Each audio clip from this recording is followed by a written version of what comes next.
I died, met God, and he showed me the truth about Trump and Elon Musk. I died.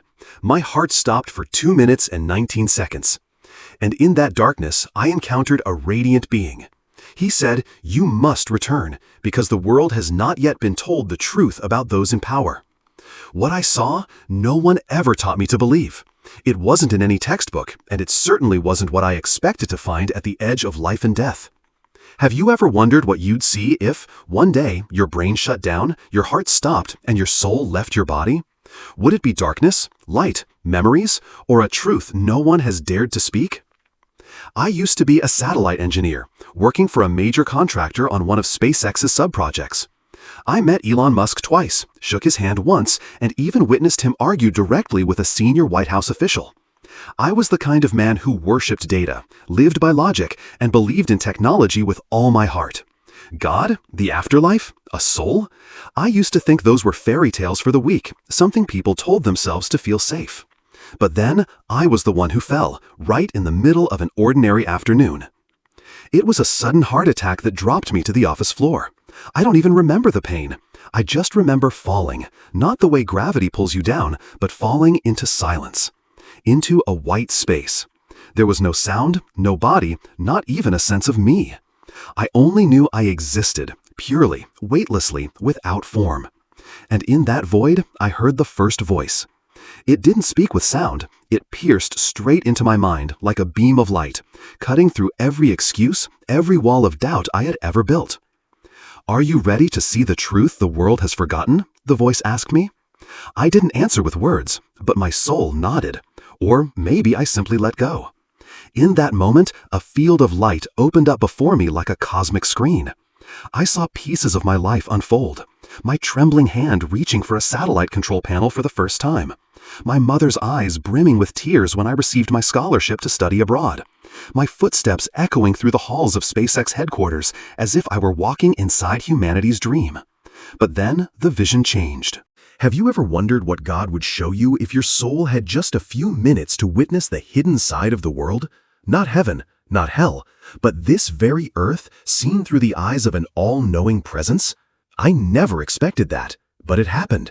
And what I saw didn't just shift the way I viewed life. It revealed to me that power, social media, technology, and politics, every one of them can be a tool or a weapon, and the one holding it is often the one most afraid. Are you curious what God showed me about Trump and Musk?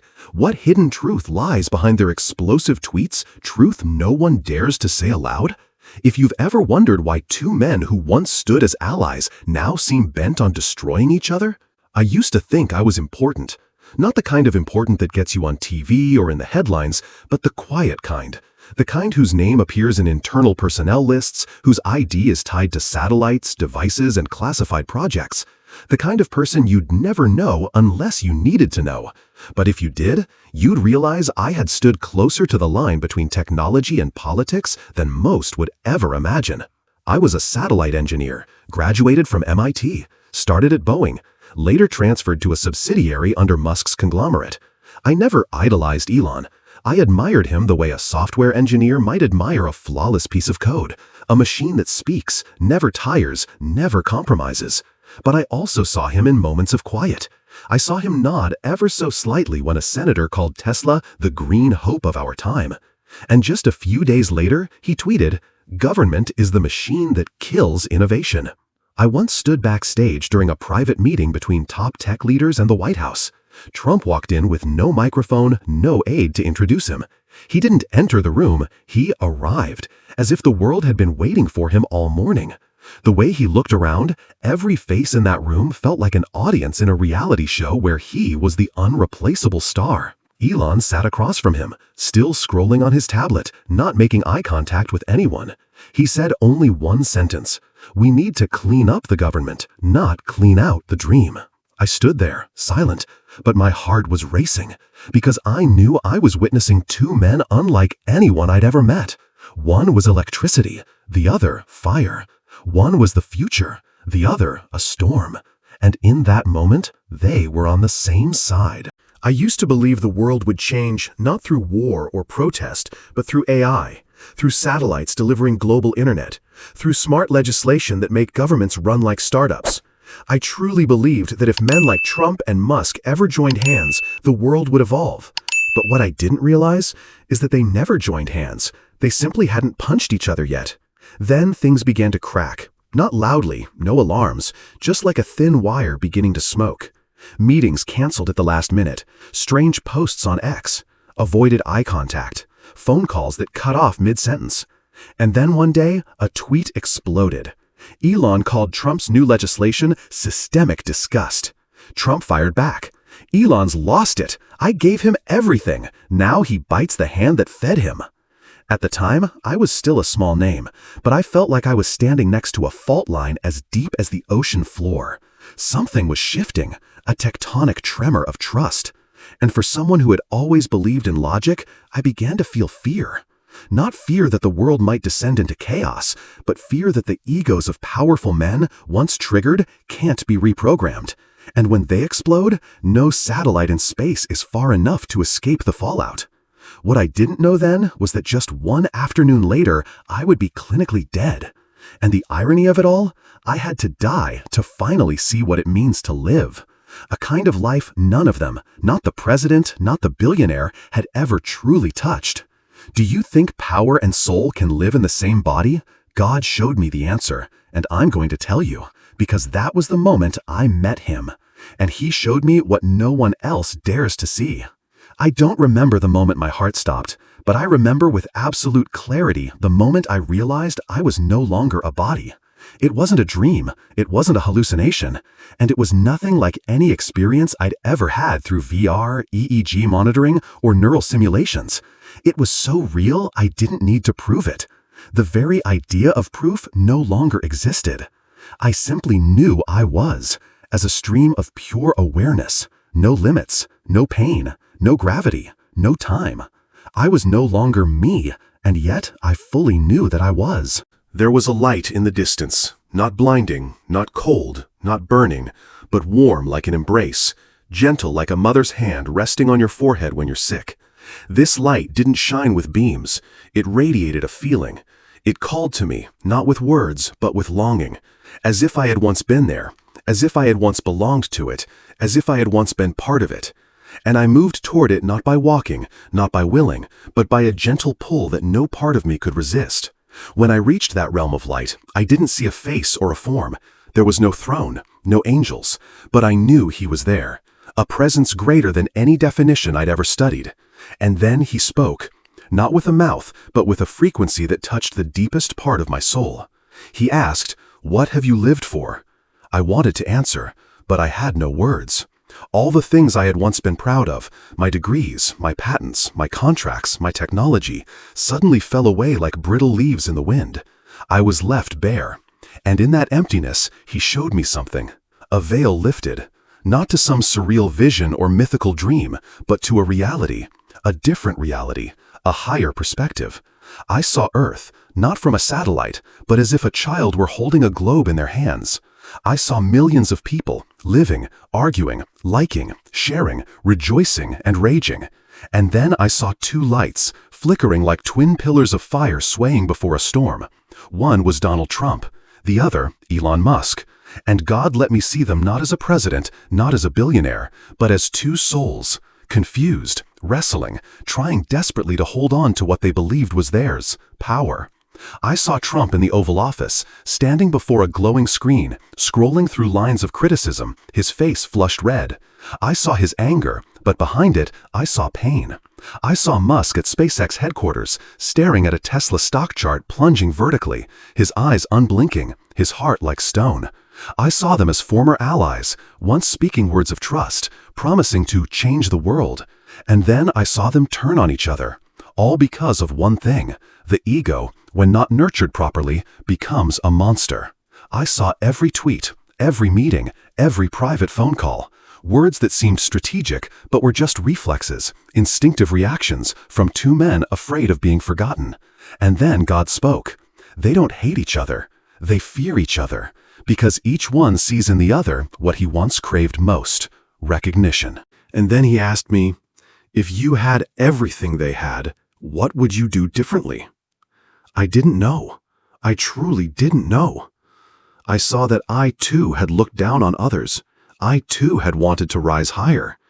I had once believed I was better because I understood quantum mechanics. And I wept, not with tears, but with a soul trembling under the weight of truth. God didn't condemn me. He only said one thing. You have seen. Now will you dare return and tell it? I was afraid. I said, who will believe me? Who will listen? He didn't answer. He simply showed me one more time a mother weeping as she watched her children fight over politics. A young man smashed his laptop after investing in the wrong tweet. A little girl sat silently as her parents argued over whether Elon Musk or Donald Trump was right. And I understood. This war, it isn't in the White House. It isn't in Tesla's boardroom. It's inside us, in each of us, in every unhealed ego, in every fear of being abandoned, betrayed, or forgotten. These two powerful men, they are simply magnified reflections of millions of struggling souls caught between love and control. Have you ever wondered, if you met God, what would you ask for? I didn't ask for anything. I just nodded. And he said, then go back. Tell them what you've seen. If even one person believes, it will be enough. And I felt as if I had never flown, back into my heartbeat, back into pain, back into the beeping monitors, back under the cold lights of the ER. I came back to life, but I was no longer the person I had been the day before. Do you think what I saw was a hallucination, a fever dream? Or was it the truth this world has tried so hard to forget, just so we don't have to face it? I used to think a tweet was just a sentence, a few characters, a few likes, a few shares, then gone, forgotten in the stream. But when God let me see from the other side of the light, I finally understood. Every word, every emoji, every press of send is like an arrow shot straight into the collective soul of a society that is deeply afraid. I saw Elon Musk on a sleepless night, holding his phone, typing. Big, beautiful bill, disgusting abomination. His hand trembled not from cold, but from fire, fire born of rage and loneliness.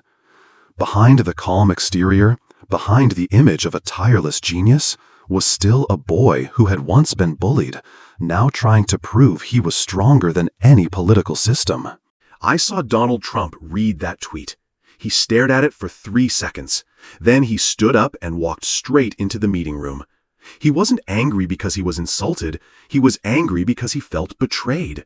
And that kind of anger, coming from someone who had once believed, once lifted, once called Elon America's tech son, wasn't the anger of a politician. It was the pain of a father being rejected by his child. And then, the explosion. Trump responded, I'm the one who put Elon on the map, and I'll be the one to end every government contract with him. A threat without paperwork, a sentence without a courtroom. And you know what? It worked. I saw Tesla's stock drop like a stone. $34 billion vanished in just a few days. Emergency meetings, shareholders yelling, investors fleeing.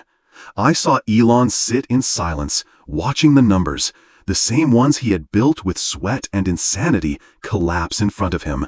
He didn't regret it, but he was hurting. And Trump? I saw him take the stage with that familiar, confident smile, but his eyes looked toward the wings where no one stood. None of the old crew was there anymore. They'd either left or been pushed out. He didn't say it, but I knew. He was afraid. Afraid that in the end, he'd be the last one standing, and no one would be left to listen. God showed me what the media could never see, what no camera could capture. I saw collapse, not beginning with finances, but with the soul. A wounded ego began to feed on resentment. Resentment became words. Words became decisions. Decisions became consequences. And consequences cannot be undone. Do you think power is a kind of drug? I saw it that way. When it's in your hands, you believe you're in control of everything. But in truth, you're only managing an illusion. And when that illusion fades, what remains is just a bare human being. No fame, no medals, no followers, only a soul that no longer knows where to go. Trump once said, "I am the voice of the forgotten."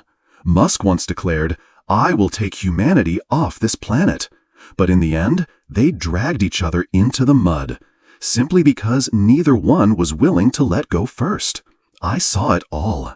I saw a future where neither of them stood at the top anymore, but wandered lost in a maze of their own making. On one side, the American dream cracked. On the other hand, the technological dream twisted. Both of them alone. Both desperately clinging to an image. Both were unaware that they were destroying themselves from within. Trump once said, "I am the voice of the forgotten."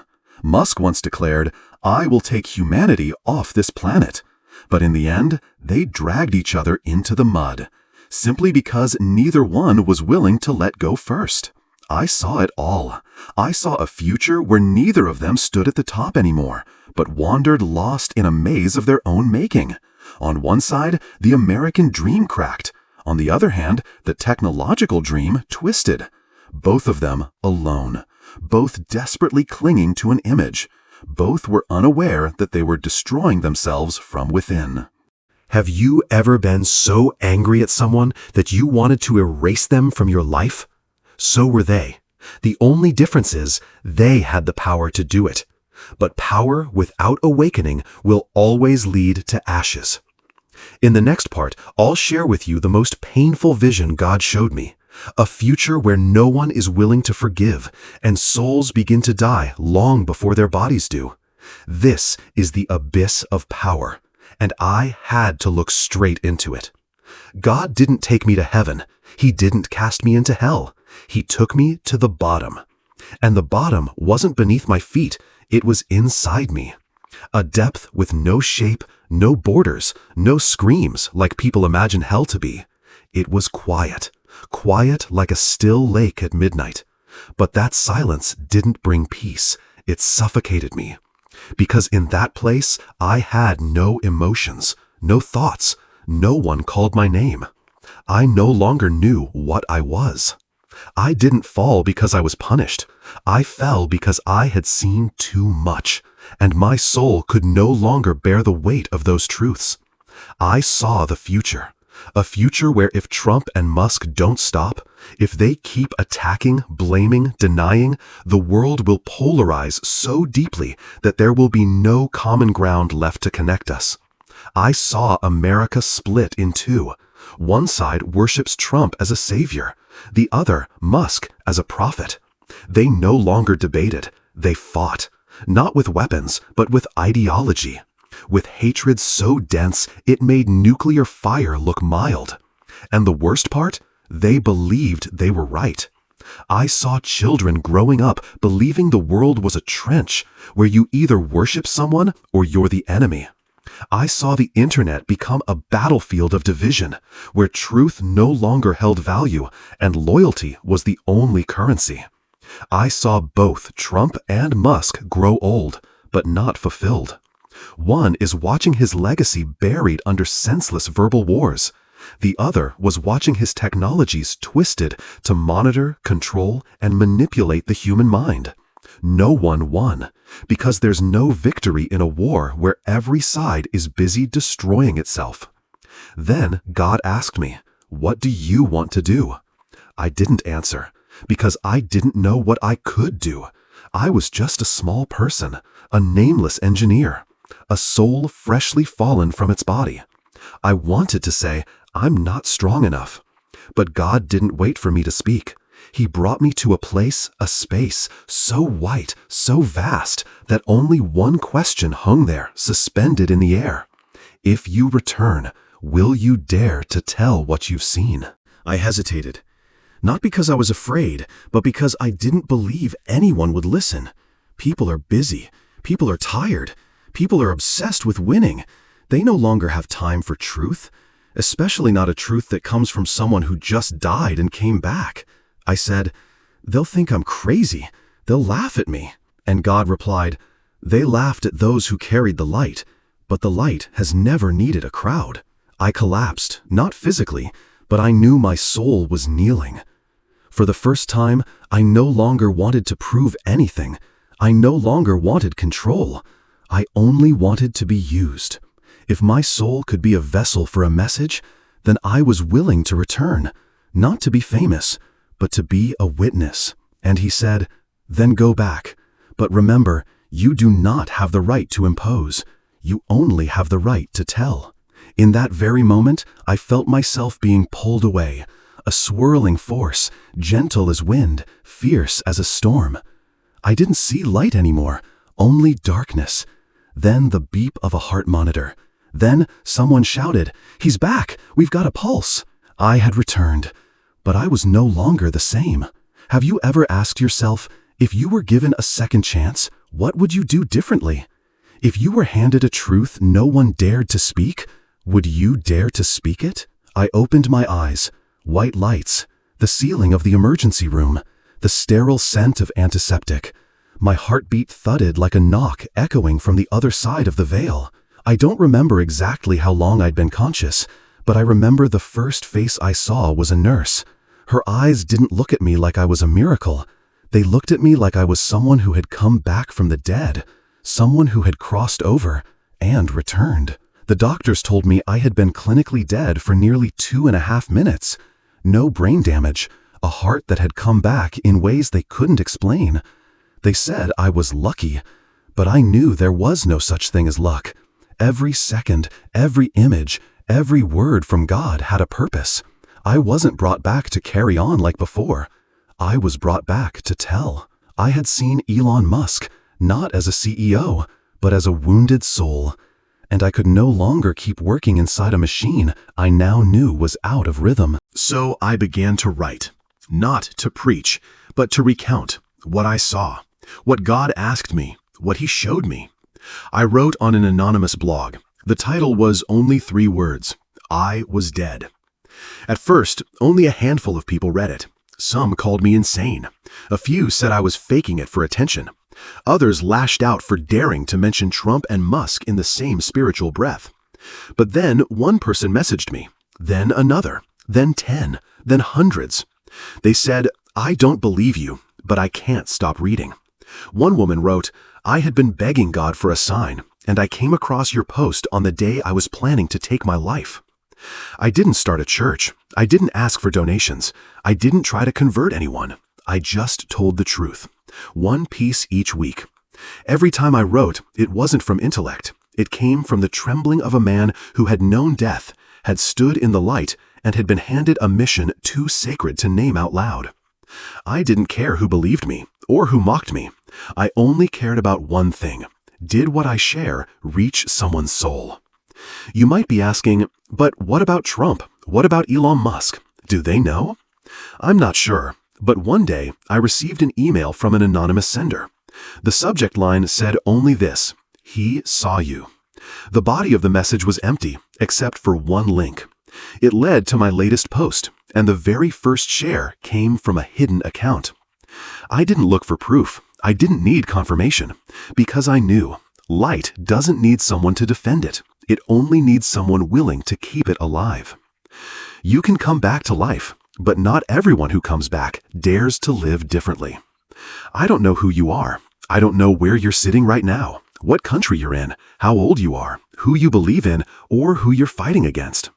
But if you're still here, reading these final lines, then I know one thing. Your soul can still hear the call. And maybe, just maybe, you too have died in some way. Died in your faith, died in betrayal, died in a meaningless fight with someone you love, died in a moment when you thought, no one understands me anymore, died in a world where people scream just to be heard, but stay silent about the things that truly need to be spoken. Yes, I saw Trump. Yes, I saw Musk, but I also saw you in their eyes. When they raged, I saw the fear you once tried to hide. When they betrayed one another, I saw the hurt you carried in your chest. When they refused to let go, I saw all of us, souls still struggling to learn how to forgive. You think this story is about politics, about technology, about a near-death experience? It's not. It's about choice.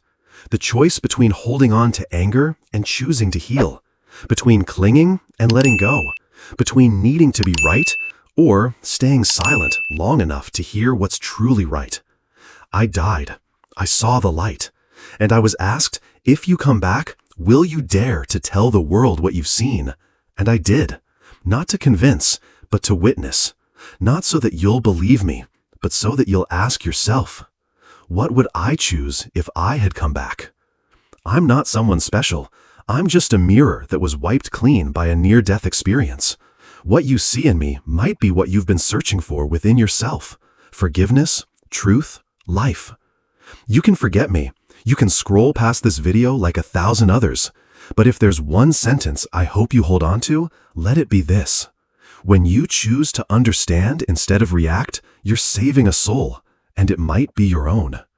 You don't have to die to come back to life, but you do have to let go of something to begin living differently. And if you've ever seen the light, even just once, don't keep it to yourself. Tell it, in your way, in your time, to the ones who need it most.